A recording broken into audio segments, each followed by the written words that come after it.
നന്നായിട്ട് പാടുന്ന ഒരാളെ ഇഷ്ടപ്പെടാത്തത് ആരുണ്ട്? നൃത്തം ഞാൻ രണ്ടാമതേ പറയുള്ളൂ. 100 പേരെടുത്തു കഴിഞ്ഞാൽ 100 പേർക്കും പാട്ട് സംഗീതം ഇഷ്ടമാണ്. ഡാൻസിനെ സംബന്ധിച്ച് അങ്ങനെയല്ല. നൃത്തം പ്രത്യേകിച്ച് ക്ലാസിക്കൽ സൗത്ത് ഇന്ത്യൻ ആർട്ട് ഫോമായ ഭരതനാട്യം, കുച്ചിപ്പുടി, മോഹിനിയാട്ടം എന്ന് പറഞ്ഞാൽ കുറച്ച് പുറകിലോട്ടാണ് ഇഷ്ടപ്പെടുന്നവർ. പക്ഷെ അല്ലാതെ കുറേ ഇപ്പം ചാനലുകൾ വയ്ക്കുമ്പോൾ പലതരത്തിലുള്ള നൃത്തങ്ങൾ നമ്മൾ കാണുന്നുണ്ട്. അതിനോടാണ് കൂടുതൽ താല്പര്യം. അപ്പം അങ്ങനെ പഠിച്ചു വരുന്ന ഒരു നൃത്തമല്ല ഞാൻ കൈകാര്യം ചെയ്യുന്നത്. എൻ്റെ ജീവിതത്തിൽ ഇത് ജനിച്ച് വളർന്ന് ഇഷ്ടപ്പെടുന്നവരാണ് ഇതിലോട്ട് വരുന്നത്. അത്രയേ ഉള്ളൂ. ഈ സംഗീതം നമ്മൾ പഠിക്കുന്നത് എല്ലാവരും പറയും വാസനയുള്ളവർക്കേ സാധിക്കൂ എന്ന് നമ്മൾ പറഞ്ഞു കേട്ടിട്ടുണ്ട്. അപ്പം നൃത്തവും അങ്ങനെയാണോ, അതോ എല്ലാവർക്കും പഠിക്കാൻ സാധിക്കുന്നതാണോ, ഒരു പ്രത്യേക വാസന ഉള്ളവർക്കേ സാധിക്കുകയുള്ളൂ? എന്താണ് ടീച്ചറിൻ്റെ ഒരു അഭിപ്രായം? സംഗീതത്തിൻ്റെ കാര്യം പറയുകയാണെങ്കിൽ സംഗീതം ഭയങ്കര ബുദ്ധിമുട്ടുള്ള ഒരാട്ടാണ്.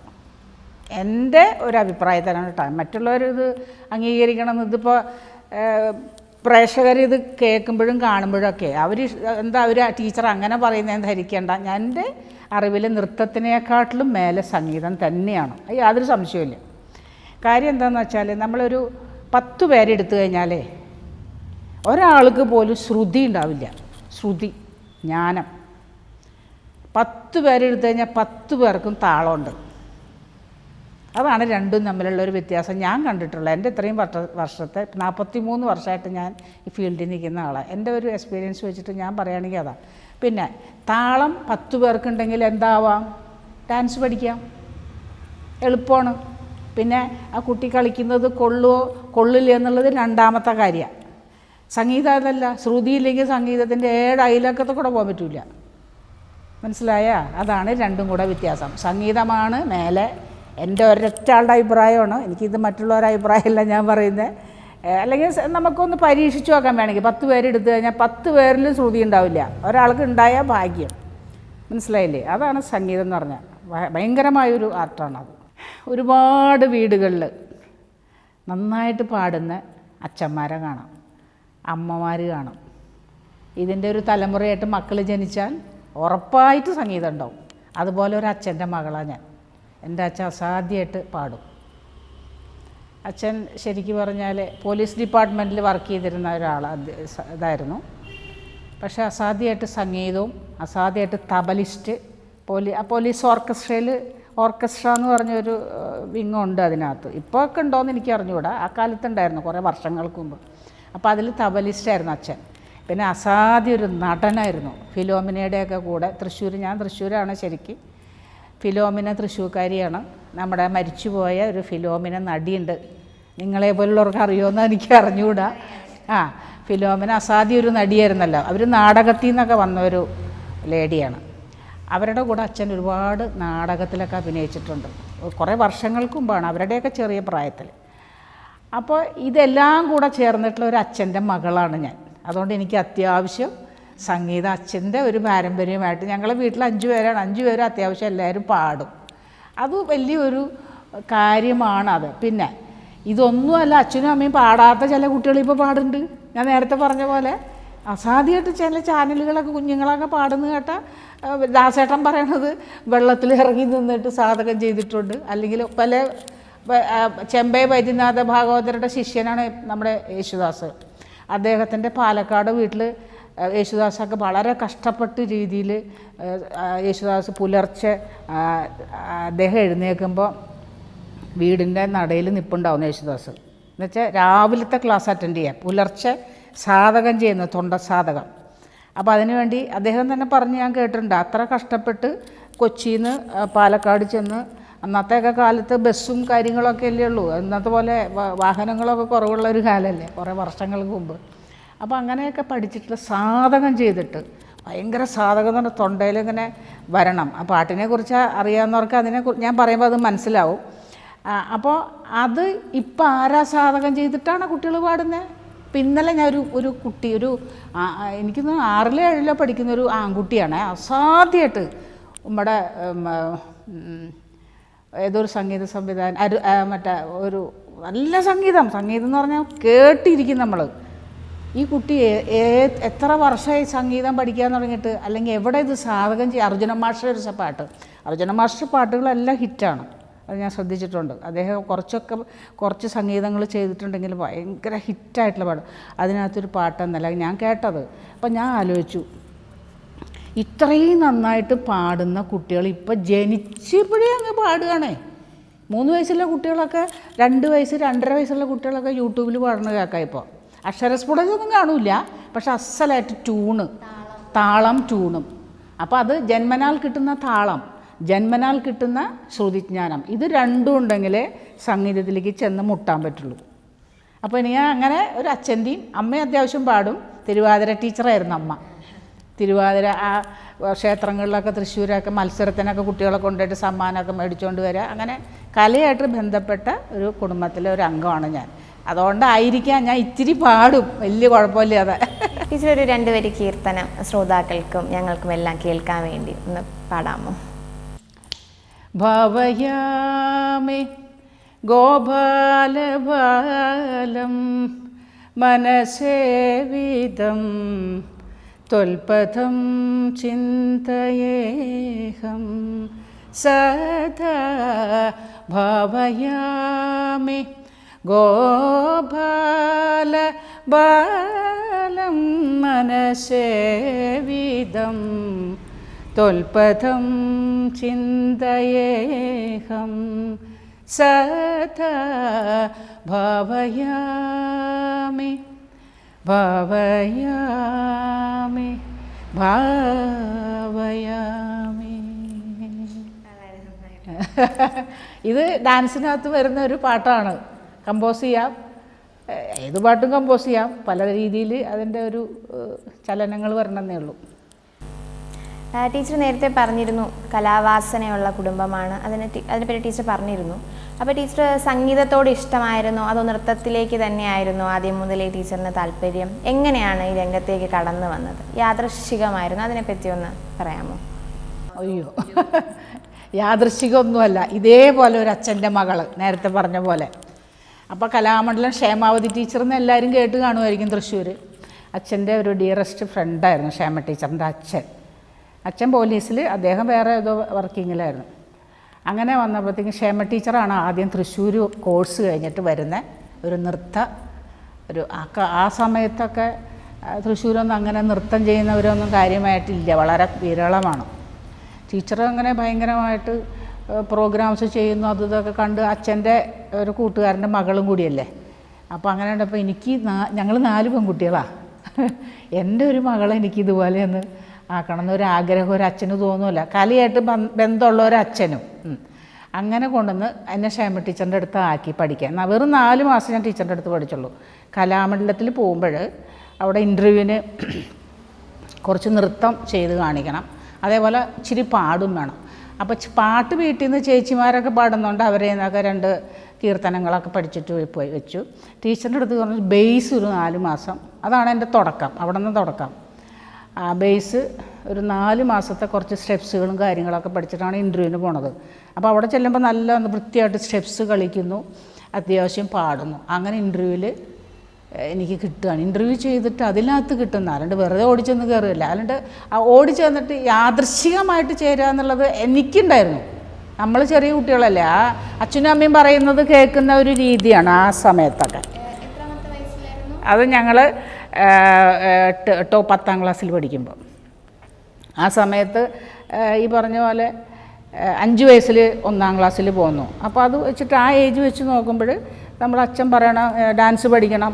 അപ്പോൾ പക്ഷെ ഇപ്പോൾ തോന്നുന്നു ഡാൻസ് വേണം വേണ്ടെന്നല്ല, അത് കഴിഞ്ഞിട്ട് പിന്നെയും കോളേജിൽ പോകാത്തതും പഠിക്കാത്തതും ഒക്കെ ഒരു വിഷമമുണ്ട് ശരിക്കും പറഞ്ഞാൽ. അതൊന്നും നമുക്ക് നടന്നില്ലല്ലോ. ഇപ്പോഴാണെങ്കിൽ കുട്ടികൾക്ക് നല്ല സാധ്യതകളാണ്. കലാമണ്ഡലത്തിൽ രണ്ടും ഒരുപോലെ കൊണ്ടുപോകാനുള്ള ഒരു അവസരം ഇപ്പോൾ ഉണ്ട്. അപ്പോൾ അങ്ങനെ അച്ഛൻ ഇങ്ങനെ പറഞ്ഞു. അതുകൊണ്ട് എന്നെ സംബന്ധിച്ച് എനിക്ക് പെട്ടെന്നുള്ള ഒരു ഇതായിരുന്നു, ഇങ്ങനെ പോകണോ പഠിക്കണോ എന്നുള്ളത് വന്നു. പക്ഷെ അച്ഛന് നിർബന്ധമായിട്ടും, അച്ഛന് യാദൃച്ഛികമല്ല, പെട്ടെന്നുണ്ടായതല്ല. എനിക്കൊരു അത്ഭുതം തോന്നി. അങ്ങനെ അച്ഛനെ അമ്മേനെയൊക്കെ വിട്ടുപോകണമല്ലോ എന്ന്, ഹോസ്റ്റലിൽ നിൽക്കണം. മനസ്സിലായ? അപ്പോൾ അച്ഛനമ്മയും വിട്ടു നിൽക്കാൻ നമ്മളാ അതുവരെ അച്ഛനമ്മയുടെ കൂടെ ഇങ്ങനെ അമ്മയുടെ ചേർന്ന് നിന്ന് വളർന്ന് അവർ തരുന്ന ഭക്ഷണമൊക്കെ കഴിച്ചിങ്ങനെ ഇരിക്കുമ്പോൾ പെട്ടെന്ന് പിരിഞ്ഞു പോകുമ്പോഴുള്ളൊരു ദുഃഖം ഉണ്ടല്ലോ, അത് ഭയങ്കര ഒരു വിഷമമായിരുന്നു ആ സമയത്ത്. അങ്ങനെ അത് ചെന്ന് കഴിഞ്ഞപ്പോഴത്തേക്ക് അവിടെ പിന്നെ കുഴപ്പമില്ലാതെ അങ്ങ് പോയി പഠിച്ചു ഒരുവിധം. കലാമണ്ഡലത്തിലെ പഠന രീതിയെ പറ്റി ടീച്ചർ ഒന്ന് വിശദീകരിക്കാമോ? പഠന രീതിയൊക്കെ ഭയങ്കരമാണ്. ഏത് സമയം അവിടെ നിന്ന് ചാടി പോരാൻ തോന്നിയിട്ടുണ്ട്. കാര്യം എന്താണെന്ന് വെച്ചാൽ 4 മണിക്ക് എഴുന്നേക്കണം വെളുപ്പിന്. അതൊക്കെ ഒന്ന് വലിയ കഷ്ടമാണ്, ചെറിയ കുട്ടികളല്ലേ. 4 മണിക്ക് എഴുന്നേക്കണം, 4:30 4:45 ആകുമ്പോഴത്തേക്കും റെഡി ആവണം ക്ലാസ്സിലോട്ട്. 5 മണിക്ക് പാട്ട് ക്ലാസ്സാണ്. 5 തൊട്ട് 6 വരെ പാട്ട്. അല്ല കേൾക്കും, പാട്ട് ആദ്യമേ പാട്ട് രണ്ടും. ഞാൻ സബ് സംഗീതമുണ്ട്, അതോടെ പഠിച്ചേ പറ്റൂ. അത് കഴിഞ്ഞിട്ട് പിന്നെ 7 തൊട്ട് 8 വരെ ബോഡി എക്സസൈസ് ക്ലാസ്.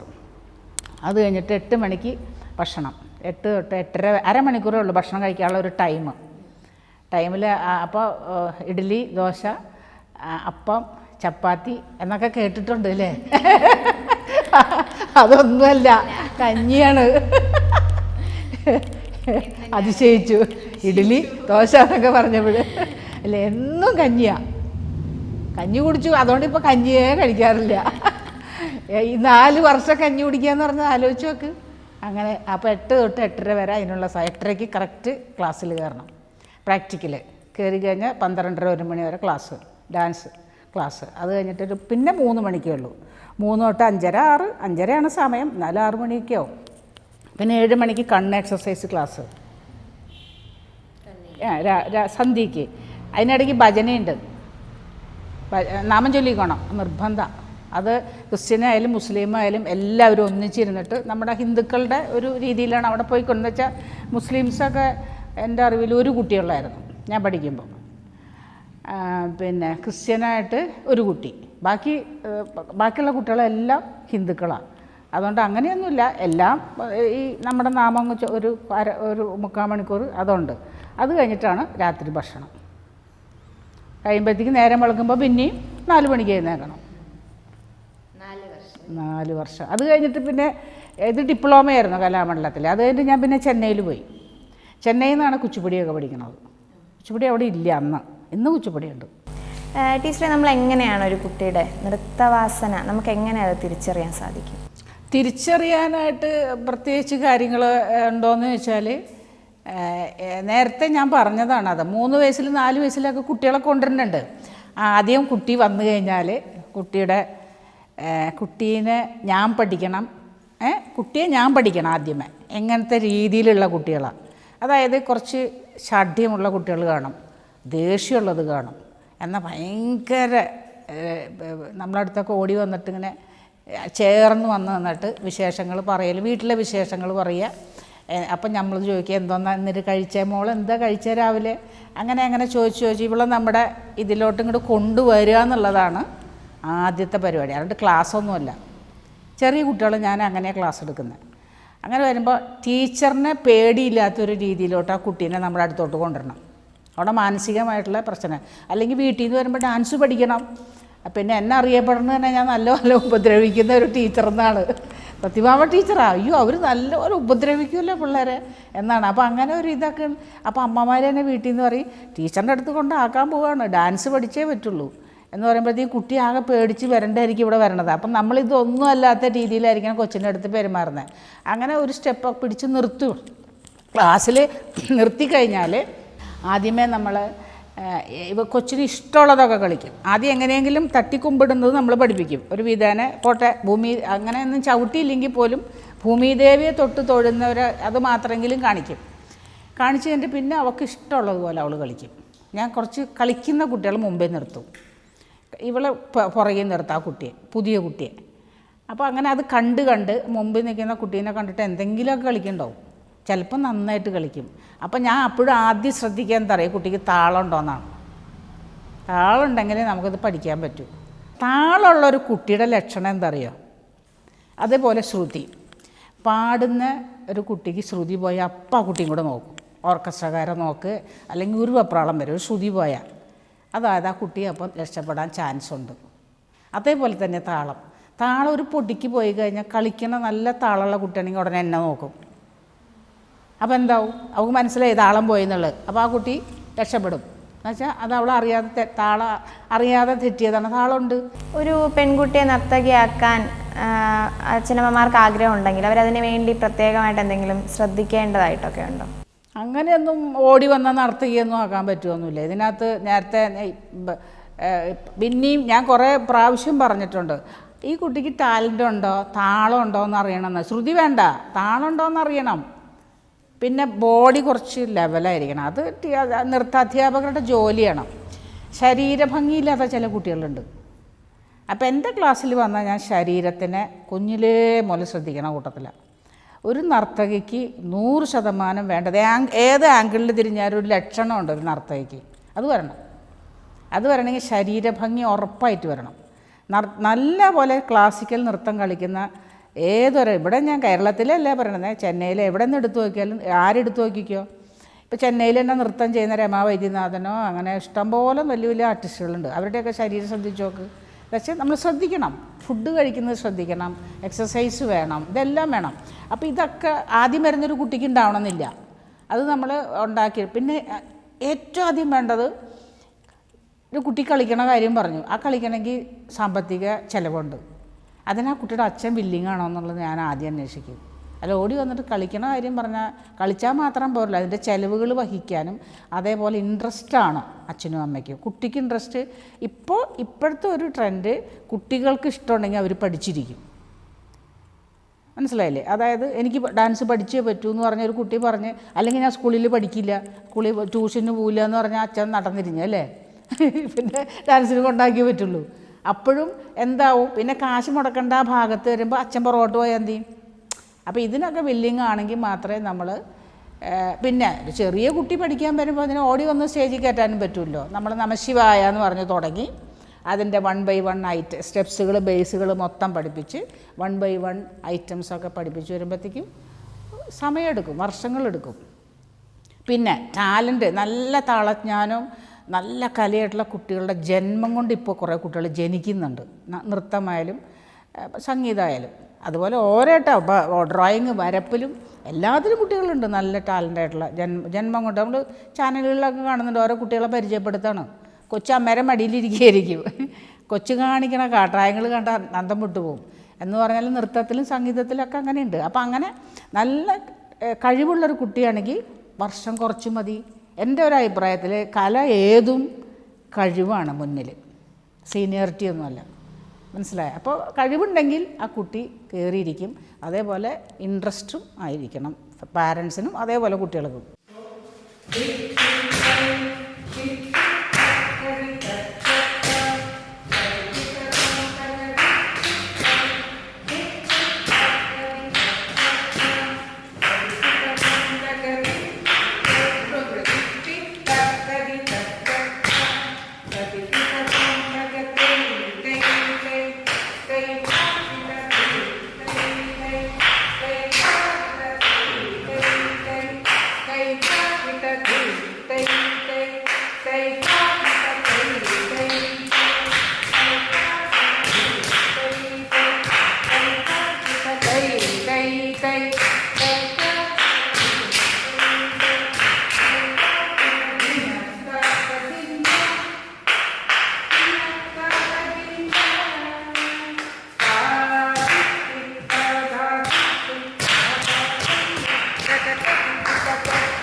ടീച്ചറിൻ്റെ ഇത്രയും വർഷത്തെ ഈ നൃത്ത ജീവിതത്തിനിടയിൽ ടീച്ചറിന് മറക്കാനാകാത്ത അനുഭവങ്ങൾ സമ്മാനിച്ച് ശിഷ്യർ അവരുടെ ഏതെങ്കിലും ഒരു പെർഫോമൻസ് ടീച്ചറിന് വളരെയധികം അഭിമാനം തോന്നിയ അങ്ങനെ നിമിഷങ്ങൾ ഒന്ന് പറയാമോ? അങ്ങനെയുള്ള നിമിഷങ്ങൾ. അപ്പം സന്തോഷം തരിക എന്ന് പറഞ്ഞാൽ അവർ കുറേ സ്വർണം തരണം, അവർ കുറേ പൈസ തരണം. അപ്പോഴല്ലേ സന്തോഷമുള്ളൂ, അല്ലാതെ എന്ത് സന്തോഷം? ദിവസം ക്ലാസ്സിന് വരണു, മന്ത്ലി ഫീസ് തന്നാൽ എങ്ങനെ സന്തോഷം ഉണ്ടാവും? ആ സന്തോഷമല്ലേ ഈ സന്തോഷം. ഇപ്പോൾ ഇരിക്കുന്ന ഇവിടെ പഠിച്ചു പോയിട്ടുള്ള കുട്ടികളെ ടീച്ചറെ happy new year, happy birthday എന്നൊക്കെ പറഞ്ഞ് വിഷ് ചെയ്യുന്നവരുണ്ട്. അതിലെന്ത് കാര്യം? വലുതൊക്കെ ഗിഫ്റ്റൊക്കെ അയച്ചു തന്നാലല്ലേ അതിനകത്ത് ആ ശിഷ്യം നമ്മുടെ മനസ്സിൽ കിടക്കുള്ളൂ. അതെനിക്ക് നിങ്ങളോടൊക്കെ എല്ലാവരോടും പറയാനുള്ളത് അതാണ്, മറക്കാനാവാത്ത ശിഷ്യഗണങ്ങൾ. അല്ല, അത് ഞാൻ തമാശ പറഞ്ഞാണ്. പിന്നെ മറക്കാനാവാത്ത ശിഷ്യകളെന്ന് പറഞ്ഞാൽ എല്ലാ കാലവും ടീച്ചർ ചിലപ്പോൾ നല്ലപോലെ ചീത്ത പറഞ്ഞു കാണും, വഴക്ക് പറഞ്ഞാൽ ക്ലാസ്സിൻ്റെ വെളിയിൽ നിർത്തി കാണും, പിന്നെ ഇഷ്ടം പോലെ പണിഷ്മെൻ്റ് അവിടെ ക്ലാസ്സിൽ. ഇതൊക്കെ ചെയ്തിട്ടുണ്ടാവും. മറക്കുന്ന ശിഷ്യഗണങ്ങളുണ്ട് എനിക്ക്. ഇപ്പോഴും എന്നെ സ്നേഹിക്കുന്ന, എന്നെ വിളിക്കുന്ന, ഓരോന്നിനും വിഷ് ചെയ്യുന്ന കുട്ടികളുണ്ട്. അപ്പോൾ അതാണ് ഏറ്റവും വലിയ കാര്യം. അതായത് സ്വർണം നിധിയും പൈസയൊന്നുമല്ല.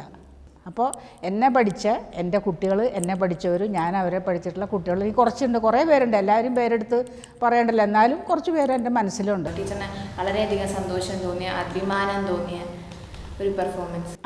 അത് നമ്മൾ മത്സരങ്ങൾ ഭയങ്കര ഒരു ഹരം പിടിച്ച ഒരു ടൈമുണ്ടായിരുന്നു ഒരു സമയത്ത്. ഇപ്പോൾ എല്ലാം ഈ ശവദാഹം കഴിഞ്ഞ വീട് പോലെ CD ആക്കിയപ്പോൾ ശവം മരിച്ചു ഇങ്ങനെ കിടക്കുന്നു, ആ ബോഡി എടുത്ത് കൊണ്ടുപോവുക, ശ്മശാനത്തിലേക്ക് കൊണ്ടുപോയി കഴിഞ്ഞു. പിന്നെ ആ വീടിൻ്റെ ഒരു അന്തരീക്ഷം എന്തായി എന്ന് പറഞ്ഞ പോലെയാണ് ഇപ്പോൾ CD ഇട്ടിട്ട് കളിക്കുന്ന ഒരവസ്ഥ. ആ CD ഇട്ട് കളിക്കുമ്പോഴുണ്ടല്ലോ ഒരു വികാരമില്ല. പിന്നെ ആ കുട്ടി നമ്മൾ പറഞ്ഞു കൊടുത്തിട്ടുള്ള ഒരു ഇട്ടാവട്ടത്തിൽ നിന്നിട്ടുള്ള ഒരു കളി, ആ CD ആ CD-യിൽ ശ്രദ്ധ വേണം എന്ന് പറഞ്ഞ പോലെ ഒരു സമയത്ത് ഓർക്കസ്ട്ര വെച്ച് കളിക്കുന്ന ഒരു രീതി ഉണ്ടായിരുന്നല്ലോ കുറച്ച് വർഷങ്ങൾക്ക് മുമ്പ്. ഇപ്പോഴല്ലേ CD ആക്കിയത്. യൂണിവേഴ്സിറ്റി CD ആക്കി, യുവജനോത്സവം CD ആക്കി, CBSE ICSE എല്ലാം CD ആണ്. ഇപ്പോൾ ഒന്നും ലൈവില്ല. ഡാൻസ് സെക്ഷൻ, പിന്നെ വേദയ്ക്ക് ഒന്ന് കഥകളിക്ക് ഇതിനൊക്കെ 2-3 പേരെ നിർത്താം എന്നൊക്കെ പറഞ്ഞു. കഥകളിയൊന്നും CD ഇട്ട് കളിക്കാൻ പറ്റില്ല. എന്നുവെച്ചാൽ അതിൻ്റെ ഒരു പോക്ക് വേറെ ഒരു സ്ഥലത്തോട്ടാണ് കഥകളിയുടെ. അതുകൊണ്ട് അതൊന്നും ഡാൻസ് പോലെയുള്ള ഒരു ആർട്ട് ഫോം അല്ല. ഭയങ്കര ഇന്ത്യയിലെ ഏറ്റവും വലിയ ആർട്ട് ഫോം ഏതാണെന്ന് ചോദിച്ചാൽ എൻ്റെ സ്വന്തം ഒരഭിപ്രായം കഥകളി എന്നേ ഞാൻ പറയുള്ളൂ. അതൊന്നും ഡാൻസൊന്നും അതിൻ്റെ 7 അയലക്കത്ത് വരില്ല. അതാണ് കഥകളി. നമ്മുടെ കേരളത്തിലെ മഹത്തായ കലയാണത്. അപ്പോൾ അങ്ങനെ വരുമ്പോൾ ആ ലൈവ് ചെയ്തിരുന്ന കാലത്ത് എൻ്റെ ഒരു സ്റ്റുഡൻറ്റ് 3 വർഷം അടുപ്പിച്ച് യൂണിവേഴ്സിറ്റി വിന്നറായി, ഹാട്രിക്കായി. അതെനിക്കൊരു അഭിമാനം തോന്നി. എന്നുവെച്ചാൽ എനിക്ക് തോന്നുന്നു ഈ ട്രിവാൻഡ്രം മാത്രമേ ഞാൻ പറയുന്നുള്ളൂ. അങ്ങോട്ട് ഗാന്ധിജിയും കാലിക്കറ്റ് യൂണിവേഴ്സിറ്റിയൊക്കെ വിശേഷങ്ങളും നമുക്ക് അറിഞ്ഞൂടാ, മത്സരങ്ങൾക്ക് ആർക്കൊക്കെ കിട്ടി. പക്ഷേ ഈ നമ്മുടെ ട്രിവാൻഡ്രത്ത് ഒറ്റ നൃത്താധ്യാപകരുടെ കുട്ടികൾക്ക് ഇങ്ങനെ 3 വർഷം അടുപ്പിച്ച് കിട്ടിയിട്ടില്ല.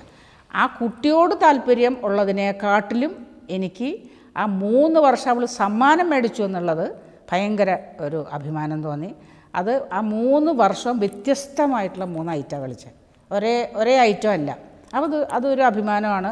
പത്രങ്ങളിലൊക്കെ ഭയങ്കരമായിട്ട് അത് ഒരു സംഭവം. രണ്ടാമത്തെ സംഭവം നീന പ്രസാദ്, അതേപോലെ സുജ, സൂരജ്, ഇങ്ങനെ 3 കുട്ടികൾ ഭരതനാട്യത്തിന് ഞാൻ യൂണിവേഴ്സിറ്റിക്ക് കൊണ്ടുപോയി കഴിഞ്ഞപ്പോഴത്തേക്കും 23-24 പേര് ഭരതനാട്യത്തിന് മാത്രം മത്സരിക്കേണ്ടായിരുന്നു. 5 പേര് ചെന്നൈയിൽ നിന്നായിരുന്നു ജഡ്ജസ്, കൊല്ലം SM കോളേജിൽ വെച്ചായിരുന്നു. ഈ റിസൾട്ട് ഞങ്ങൾ 23 പേരെ കളിച്ച് കഴിഞ്ഞപ്പോഴത്തേക്ക് എത്രാമത്തേക്കോ നമ്പറായിരുന്നു നമ്മുടെയൊക്കെ ഓർമ്മയില്ല. അങ്ങനെ ഇതെല്ലാം കളിച്ച് ഞങ്ങളവിടെ ലോഡ്ജിൽ പോയി കിടന്നു. ഓർക്കസ്ട്രക്കാരും ഞങ്ങൾ കുട്ടികളുടെ അച്ഛനും അമ്മമാരും എല്ലാവരും. ഈ 3 കുട്ടികൾ സുജയും സൂരജും സിസ്റ്ററും ബ്രദറുമാണ്. അത് കഴിഞ്ഞിട്ട് നീന പ്രസാദ് അല്ലാതെ ഒരു കുട്ടി. അവിടുന്ന് പത്രക്കാരൊക്കെ നമ്മുടെ ലോഡ്ജിൻ്റെ റൂമിൽ കഥകളി ഇങ്ങനെ തട്ടുകയാണ്. ടീച്ചറെ വിളിക്കൂ, എഴുന്നേക്കൂ. ടീച്ചറിനാണ് 3 പ്രൈസും. അതൊരു അഭിമാനമല്ലേ. നീനയ്ക്ക് ഫസ്റ്റ്, സുജയ്ക്ക് സെക്കൻഡ്, സൂരജ് എന്ന ബോയാണ് അവനെ. പക്ഷെ അത് ബോയ്സ് കൂടുതൽ ഇത്ര 6 പേരിൽ കൂടുതലുണ്ടെങ്കിൽ അവരെ വേറെ തിരിക്കുള്ളൂ. കുറവായതുകൊണ്ട് ആ പെൺകുട്ടികളുടെ ലിസ്റ്റിൽ തന്നെ ആക്കി. അങ്ങനെ ഫസ്റ്റ് സെക്കൻഡ് തേർഡും എൻ്റെ കുട്ടികൾക്ക് തന്നെ. അതൊക്കെ ഭയങ്കര ഒരു ഈ 2 സംഭവം എൻ്റെ മനസ്സിൽ നിന്ന് പോകാത്ത അനുഭവങ്ങൾ. പിന്നെ ഇൻഡിവിജ്വലായിട്ട് ഫസ്റ്റ് മേടിക്കുന്ന കുറേ കുട്ടികൾ വേറെയുണ്ട്. ജാനി ശങ്കർ, സംഗീത, അതേപോലെ ഗംഗ. കുറച്ച് കുട്ടികൾ നമുക്കല്ലാതെ ഒരുപാട് കുട്ടികൾ അവർ സ്കൂളിൽ കളിച്ചിട്ട് പ്രൈസ് മേടിക്കുന്ന കുട്ടികളുണ്ട്. അത് ഒരു പ്രൈസ് 1 കൊല്ലം കളിക്കുന്നു അല്ലെങ്കിൽ 2 കൊല്ലം കളിക്കുന്നു, അത്രയേ ഉള്ളൂ. ഇത് വലിയൊരു സംഭവമാണ് ഞാൻ നേരത്തെ പറഞ്ഞത്. നൃത്തം ഒരുപാട് ഉപവിഭാഗങ്ങളുള്ളൊരു ആർട്ട് ഫോമാണ്. അതായത് നമ്മുടെ കുച്ചിപ്പുടി, മോഹിനിയാട്ടം, ഭരതനാട്യമൊക്കെ പോലെ. എങ്ങനെയാണ് ഇതിലെല്ലാത്തിനും നമുക്ക് ഒരേ മെയ് വഴക്കമാണോ? എങ്ങനെയാണ് ഇതിൻ്റെയൊക്കെ ഒരു വ്യത്യാസം ടീച്ചർ ഒന്ന് പറയാമോ? ഇതൊക്കെ പഠിക്കാൻ ഒരേ മെയ് വഴക്കമാണോ, എന്താണ് എന്നുള്ളത്? മെയ് വഴക്കെന്ന് പറയുമ്പോൾ ഭരതനാട്യം ഭയങ്കരമായ ചടുതല എന്ന് പറഞ്ഞാൽ ഭയങ്കര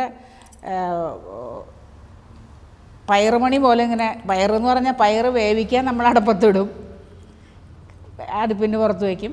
അതുപോലെ വറക്കാനിടും അല്ലേ? ചില പലഹാരങ്ങളുണ്ടാകും, എന്തോ ആയിക്കോട്ടെ. ഇത് വറക്കുന്നത് പോലെ ഇരിക്കണം ഭരതനാട്യം കളിക്കുമ്പോൾ. ചില ഐറ്റംസ് ഇതേപോലെ തന്നെ കുച്ചിപ്പുടിയിലുണ്ട്, മനസ്സിലായോ? അതായത് നല്ല ടെമ്പോ ഉള്ള ഐറ്റം ഉണ്ട്, അതേപോലെ നല്ല സ്ലോ ആയിട്ടുള്ള ഐറ്റംസ് ഉണ്ട്. അതേപോലെ മോഹിനിയാട്ടം എന്ന് പറഞ്ഞാൽ ഇതിന് രണ്ടിനേക്കാളും ഡിഫറെൻ്റ് ആയിട്ടുള്ളൊരു സാധനം. അതിനകത്ത് ഭയങ്കര സ്പീഡ് എന്ന് പറയാനായിട്ടൊന്നുമില്ല. അതിനകത്ത് സ്പീഡിൽ കളിക്കുന്ന ഒരു സാധനം തില്ലാന മാത്രമേ ഉള്ളൂ. അത് എത്ര സ്പീഡായാലും നമ്മൾ ഒരുപാട് സ്പീഡില്ല, അതിനെ കുറയ്ക്കും. ഒരു ലാസ്യം മോഹിനിയാട്ടത്തിന് നിർബന്ധമായിട്ടും വേണ്ടൊരു സാധനം ലാസ്യം എന്ന് പറഞ്ഞാൽ അറിയുമെന്ന് അറിഞ്ഞൂടാ. താണ്ഡവം, ലാസ്യം. ശിവനും പാർവതിയും കൂടെ നൃത്തം ചെയ്യുമ്പോൾ, ശിവൻ താണ്ഡവം ആടുമ്പോൾ ശിവൻ്റെ കൂടെ നൃത്തം ചെയ്യാൻ പാർവതിക്ക് പറ്റാത്തൊരവസ്ഥയുണ്ടായിട്ടുണ്ട്. അങ്ങനെയാണ് ശിവൻ പാർവതി തോൽപ്പിക്കുന്നത്. അങ്ങനെ അത് പറയുമ്പോൾ ഒരുപാട് വലിയ കഥകളാണ്, അത് ഞാൻ ഇപ്പോൾ ഇവിടെ പറയാൻ ഉദ്ദേശിക്കുന്നില്ല. അപ്പോൾ ലാസ്യം എന്ന് പറയുമ്പോൾ അത് ഭയങ്കരമായിട്ട് വേണ്ടൊരു സാധനമാണ് മോഹിനിയാട്ടം. പക്ഷേ ഭരതനാട്യത്തിലും കുച്ചിപ്പുടിയിലും ഏകദേശം ഒരുപോലെ വരണം എന്ന് വരികിലും അതേപോലെ കുച്ചിപ്പുടിയിൽ കുറച്ച് ലാസ്യം, ഒരു ശകരം ലാസ്യം അതിനകത്ത് ചില സ്റ്റെപ്സുകൾ എടുക്കുമ്പോൾ വരുന്ന ഒരു രീതിയുണ്ട്.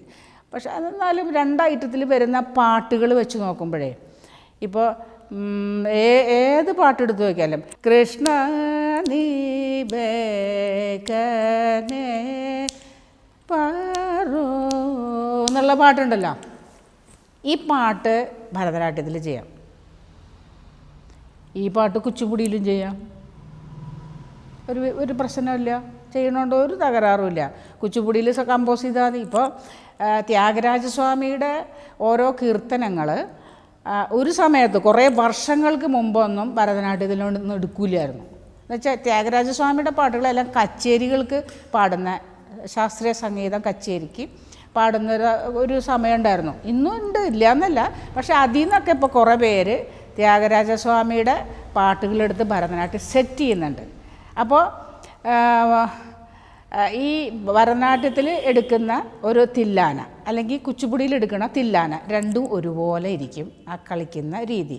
പിന്നെ ചില സ്റ്റെപ്സുകൾ കുച്ചിപ്പുടിയിൽ എടുക്കുമ്പോൾ ഒരു ലാസ്യം, ഒരു ശക്കരൻ ലാസ്യം കൂടെ ചിലർക്ക് നിന്ന് ഒരു കലർപ്പുണ്ട് അതിനകത്ത്, ഇല്ല എന്ന് പറയാൻ പറ്റില്ല. പക്ഷേ ഭരതനാട്യത്തിൽ ഓൾറെഡി നല്ല ഫുട് വർക്കാണ്. ഫുട് വർക്ക് കുച്ചിപ്പുടിക്കും ഉണ്ട്, ഇല്ല എന്നല്ല. ഈ കുച്ചിപ്പുടിയുടെയൊക്കെ കൈകളുടെ ചില ചലനങ്ങൾക്കാണ് ഒരു ശകരൻ ലാസ്യം വരുന്നത്. കാല് ഓൾറെഡി കുച്ചിപ്പുടിക്കും ഭരതനാട്യത്തിനും നല്ല ഫുട് വർക്ക് റെഡിയായിട്ട് വരണം. അപ്പോൾ ലാസ്യവും താണ്ഡവം എന്ന് പറഞ്ഞാൽ കുച്ചിപ്പുടിയിലും ഭരതനാട്യത്തിലും ഏകദേശമൊക്കെ ഒരുപോലെ, ഏകദേശം ഇല്ലയെന്ന് പറയും. മോഹിനിയാട്ടം ഇതിൽ നിന്ന് രണ്ടിൽ നിന്ന് വ്യത്യസ്തമായൊരു സാധനമാണ്.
ടീച്ചർ ഒരുപാട് നൃത്തങ്ങൾ കമ്പോസ് ചെയ്തിട്ടുണ്ടല്ലോ. ഈ അടുത്ത കാലത്ത് കൊറോണ സമയത്ത് പൂന്താനത്തിൻ്റെ ജ്ഞാനപ്പാന ചെയ്തിരുന്നത് കണ്ടിരുന്നു. ടീച്ചർ എങ്ങനെയാണ് ഇത് സാധിക്കുന്നത്? എന്തൊക്കെയാണ് ടീച്ചർ അതിനു വേണ്ടി മുന്നൊരുക്കങ്ങളൊക്കെ എടുക്കുന്നത്? ഈ ജ്ഞാനപ്പാന എന്ന് പറഞ്ഞല്ലോ ഇപ്പോൾ, അത് എൻ്റെ ഈ ഡാൻസ് ഭരതനാട്യം, മോഹിനിയാട്ടം, കുച്ചിപ്പുടിയിലൊന്നും സെറ്റ് ചെയ്തതല്ല. ഞാൻ ഈ കൊറോണ ഇപ്പോൾ വലിയൊരു മഹാമാരി വന്നപ്പോഴേ കലാകാരന്മാരുടെ കഥ വലിയൊരു അതോ ഗതിയായി. എല്ലാവരും കുറേ പേര് പെയിൻ്റ് എടുത്ത് ഓരോരുത്തർ വിളിച്ച് ചോദിക്കുന്നു, ടീച്ചർ ഞാൻ പെയിൻ്റ് അടിക്കാൻ പോവാന്ന്, ഓരോ പയ്യന്മാർ. വലിയ കഷ്ടം തോന്നി അത് കേട്ടപ്പോൾ. എന്ന് പറഞ്ഞ പോലെ ഞങ്ങൾ കലാകാരന്മാർ, എനിക്ക് തോന്നുന്നു ഒരുപാട് പേര് ഡാൻസ് സെറ്റ് ചെയ്തിട്ടുണ്ട് കൊറോണയോടനുബന്ധിച്ച്. ഇപ്പോൾ പി ലീല പാടിയിട്ടുള്ള ജ്ഞാനപ്പാനയിൽ എല്ലാ വരികളും ഇതിന് സൂട്ടല്ല. അപ്പോൾ കണ്ടങ്ങിരിക്കും ജനങ്ങളെ കണ്ടില്ലെന്നു വരുത്തുന്നതും ഭവാൻ, 2-4 ദിനം കൊണ്ടൊരുത്തനെ തണ്ടിലേറ്റി നടക്കുന്നതും ഭവാൻ എന്ന് പറഞ്ഞിട്ടുള്ള വരികളും നല്ല, ഇന്ന് കാണുന്ന ആളെ നാളെ കാണൂല അല്ലേ. കൊറോണ വന്നിട്ട് നമുക്ക് ഒരുപാട് സഹോദരങ്ങളെ വിട്ടുപോയി നമ്മളെല്ലാവരും. കുറേ പേര് ഇപ്പോഴും ഹോസ്പിറ്റലിൽ കിടക്കണം, ഒരുപാട് കൂടുതലാണ് കൊറോണ. അതൊക്കെ വന്നപ്പോഴും ഞാൻ അതിൽ നിന്ന് അതിൻ്റെ കാതലായ ഒരു 5-8 വരി എടുത്തൊരു സെറ്റ് ചെയ്തിട്ട് ഇതേപോലെ ദൂരദർശനിലൊക്കെ വന്നിരുന്നു. അപ്പോൾ അതൊക്കെ ആ ഒരു ആവശ്യത്തിന് വേണ്ടി ചെയ്തതാണ്. മറ്റത് ഞാൻ നേരത്തെ പറഞ്ഞ കർണനും കുന്തിയും കരുണിയും നളിനി അത് ഇതൊക്കെ നമ്മൾ മോഹിനിയാട്ടമാണ് ഞാൻ കൂടുതൽ സെറ്റ് ചെയ്തിട്ടുള്ളത്. നമ്മുടെ തനത് കലയായ നമ്മുടെ കേരളത്തിൻ്റെ അതിമനോഹരമായ മോഹിനിയാട്ടമാണ് എനിക്ക് ഏറ്റവും ഇഷ്ടവും. ടീച്ചർ ഞാനിവിടെ കണ്ടിരുന്നു, ടീച്ചറിന് ഒത്തിരി ശിഷ്യഗണങ്ങൾ, കുഞ്ഞു കുട്ടികൾ മുതൽ വലിയ ആൾക്കാർ വിവാഹശേഷം കളിക്കാൻ വന്ന് ഒരുപാട് പേരെ കണ്ടിരുന്നു.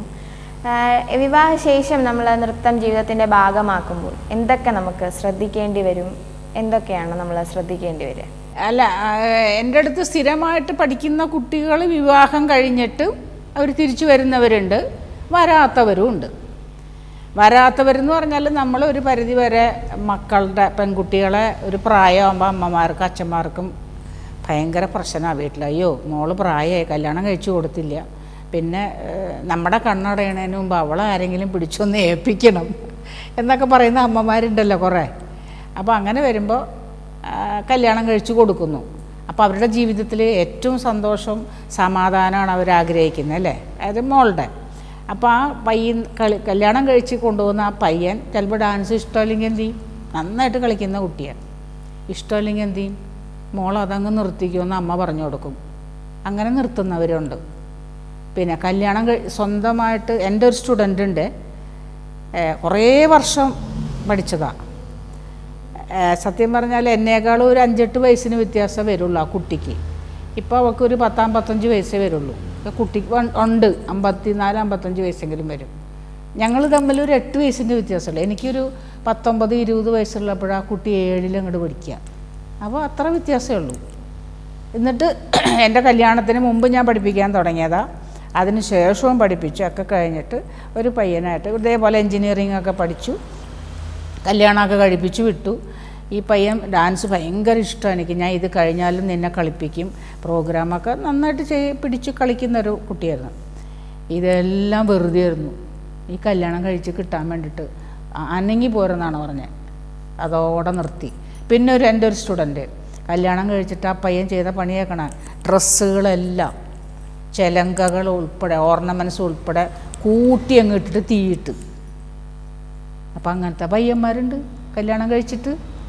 അപ്പോൾ എങ്ങനെ കുട്ടികൾ അവർക്ക് ഇഷ്ടമായിട്ട് അവരപ്പോഴും കുടുംബജീവിതമാണ് ഞങ്ങൾക്ക് വലുത്. അമ്മയും പറഞ്ഞു കൊടുക്കും, മോളെ സാരമില്ല, മോൾ ഡാൻസ് അങ്ങ് നിർത്ത്, അതല്ലേ ഒഴിവാക്കാൻ നമുക്ക് പറ്റുള്ളൂ. അങ്ങനത്തെ പക്ഷേ ഇതിനെല്ലാം ഓപ്പോസിറ്റായിട്ട് കളിച്ചേ പറ്റൂ, കളിക്കാതിരിക്കാൻ പറ്റില്ല, അങ്ങനെയും പറയുന്ന ഉണ്ട്. അതുകൊണ്ട് ഇതിന് പ്രത്യേകിച്ചൊന്നുമില്ല, ഓരോ ഇഷ്ടം ഉണ്ടാവണം. അതേപോലെ അത്യാവശ്യം കാശ് മുടക്കാനും ഒരു പ്രോഗ്രാം വന്നു, ഓർക്കസ്ട്രയ്ക്ക് പൈസ കൊടുക്കണം, നമ്മൾ ഏത് ഹാളെ ബുക്ക് ചെയ്യണം, അവിടെ ഡെക്കറേറ്റ് ചെയ്യണം, ഓഡിയൻസിനെ വിളിക്കണം, ഗസ്റ്റിനെ വിളിക്കണം. അപ്പോൾ ഗസ്റ്റിനെ വിളിക്കണമെങ്കിൽ എന്തിനാ ചിലവ്, വണ്ടി നമ്മൾ നമ്മുടെ വണ്ടി കൊണ്ടുപോയി അവരെ വിളിച്ചുകൊണ്ട് വരണം, ആ ചിലവ് എല്ലാം ഇത്തിരി പൈസ മുടക്കാനും ഈ കല്യാണം കഴിക്കുന്ന ഭർത്താവിന് ഇത് ഇഷ്ടമുണ്ടെങ്കിൽ മാത്രം മുന്നോട്ട് പോകാൻ ധൈര്യമായിട്ട് പോകാം. എൻ്റെ അടുത്ത് രണ്ടും ഉണ്ട്.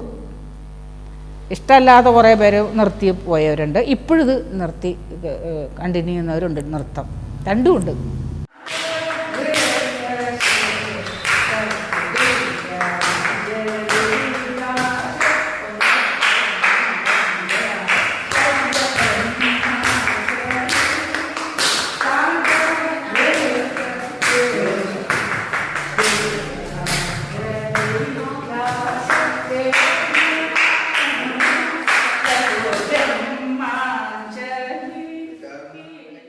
നൃത്തം ജീവിതത്തിൽ ടീച്ചറിന് എന്തൊക്കെയാണ് സമ്മാനിച്ചത്?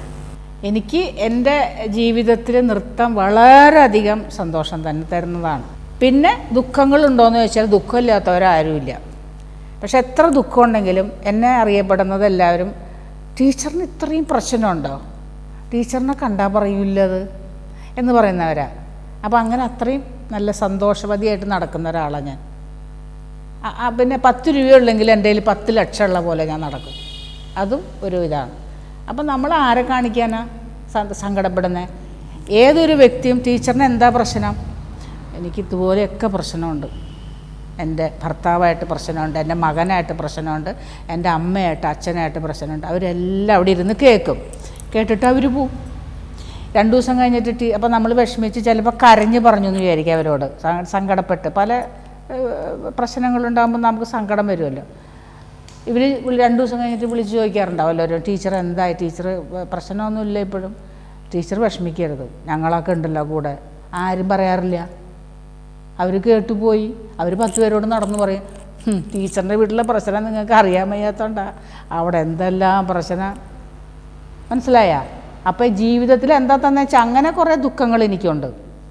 ഈ സൈഡ് നമ്മുടെ സപ്പോർട്ട് ചെയ്യാത്ത കുറേ ദുഃഖങ്ങൾ. എന്നാലും അവർ എന്താ ഇങ്ങനെ നമുക്ക് തോന്നിപ്പോകുന്നത്. പക്ഷെ എൻ്റെ നൃത്തത്തിൽ ഞാനിപ്പോഴും ഇത്രയും പ്രായമായിട്ട് എനിക്ക് ഒരു വേണ്ടാത്ത ഒരു രോഗങ്ങളില്ല. അതുവരെ ഈശ്വരാധീനം. അടുത്ത ജന്മം എനിക്കൊരു നൃത്തം അല്ലെങ്കിൽ ഒരു കലാകാരി ആയാൽ മതി എന്ന് തന്നെയാണ്. ഡോക്ടർ, എഞ്ചിനീയർ ഒന്നും ആവണ്ട. എന്താ പറയുക, ഭയങ്കര സ്വാതന്ത്ര്യമാണ് നമ്മുടെ ഫീൽഡ്. ഇപ്പം ഇവിടെ കുട്ടികൾ ക്ലാസ്സിന് വന്നിട്ടുണ്ട്. ഇന്ന് എനിക്ക് വയ്യെങ്കിൽ ഇന്ന് വരണ്ട, 2 ദിവസം കഴിഞ്ഞ് വന്നാലെന്ന് എനിക്ക് പറയാമല്ലോ. വേറെ വല്ല ജോലിയാണെങ്കിൽ അത് പറ്റുമോ? അപ്പോൾ അങ്ങനെ വളരെ ഫ്രീഡം ആയിട്ടുള്ളൊരു ഫീൽഡാണിത്. സന്തോഷമുണ്ട്, എന്നാൽ എൻ്റെ ജീവിതത്തിൽ എനിക്ക് ദുഃഖമുണ്ട്. അത് രണ്ടും ഇതൊന്നുമില്ലാതെ ജീവിച്ചു പോകാൻ പറ്റില്ല. സങ്കടം, ദുഃഖം, സന്തോഷം, ചിരി, ഇതൊക്കെ പറഞ്ഞാൽ ഓരോ വാക്കുകൾ മലയാളത്തിലുണ്ട് അല്ലേ? ഒരു വാക്ക് മാത്രമല്ലല്ലോ. അപ്പം എല്ലാം അനുഭവിച്ച് വളരുന്നതാണ് ഒരു വളർച്ച എന്ന് വിശ്വസിക്കുന്ന ഒരാളാണ് ഞാൻ. അവസാനമായി ഇൻ്റർവ്യൂ വൈൻഡപ്പ് ചെയ്യുന്നതിന് മുൻപായി ടീച്ചർ ഒരു 2 വരി ഇനി എന്തോന്നാ പാട്ടുകൂടി ഞങ്ങൾക്ക് ശ്രോതാക്കൾക്ക് വേണ്ടി ഒന്ന് ആലപിക്കാമോ? വെങ്കിടാചല നിലയം വൈകുണ്ഠപുരവാസം, വെങ്കിടാചല നിലയം വൈകുണ്ഠപുരവാസം, പങ്കജനേത്രം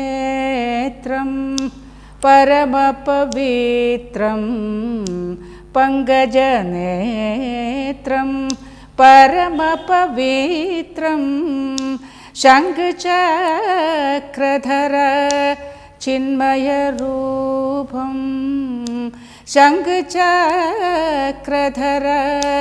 ചിന്മയരൂപം, വെങ്കിടാചല നിലയം വൈകുണ്ഠപുരവാസം, വെങ്കിടാചല നിലയം വൈകുണ്ഠപുരവാസം.